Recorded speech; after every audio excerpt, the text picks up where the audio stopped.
બોલાવ લક્ષ્મીનારાયણ દેવ pharmacy college ખાતે વિકસિત ભારત યુથ પાર્લામેન્ટ યોજાઈ. ભરૂચ માય ભારત યુવા કાર્યક્રમ અને ખેલ મંત્રાલય દ્વારા વિકસિત ભારત યુથ પાર્લામેન્ટ 2026 કાર્યક્રમનું લક્ષ્મીનારાયણ કોલેજમાં આયોજન કરવામાં આવ્યું હતું. કાર્યક્રમમાં યુવા પ્રતિભાગીઓ દ્વારા રાષ્ટ્રના વિકાસ, લોકશાહી મૂલ્યો અને વિકસિત ભારતના દ્રષ્ટિકોણ અંગે ચર્ચા અને રજૂઆત કરવામાં આવી હતી. યુવાનોમાં નેતૃત્વ, રાષ્ટ્રીય જાગૃતિ અને જવાબદાર નાગરિકત્વના મૂલ્યોને પ્રોત્સાહન અપાયું હતું.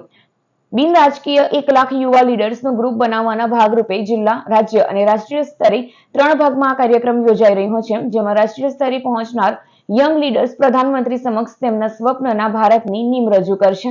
आज 10 मार्च 2026 को लक्ष्मी नारायण देव कॉलेज ऑफ फार्मेसी भरूच के अंदर माय भारत के द्वारा विकसित भारत युथ पार्लियामेंट का आयोजन किया जा रहा है।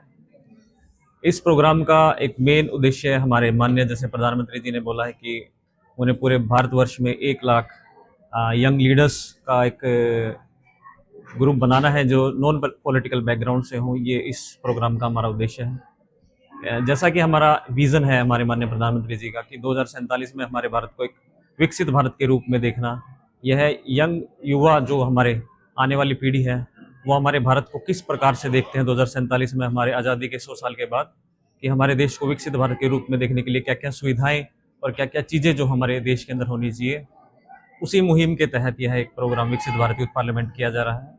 इस पार्लियामेंट को 3 चरणों के अंदर किया जाएगा। डिस्ट्रिक्ट लेवल पर ये हमारा विकसित भारत युथ पार्लियामेंट पूरे ऑल ओवर इंडिया के अंदर हर एक जिले के अंदर किया जा रहा है, जिसमें से 5 प्रतिभागी सिलेक्ट होकर स्टेट लेवल पर जाएंगे। स्टेट लेवल के अंदर से हर एक स्टेट से 3 प्रतिभागी सिलेक्ट होकर हमारे नेशनल लेवल के ऊपर जाएंगे और नेशनल लेवल के ऊपर हमारे माननीय प्रधानमंत्री जी के सामने वो अपने विचार रखेंगे कि हमारे विकसित भारत का किस प्रकार से वो अपना सपना देखते हैं।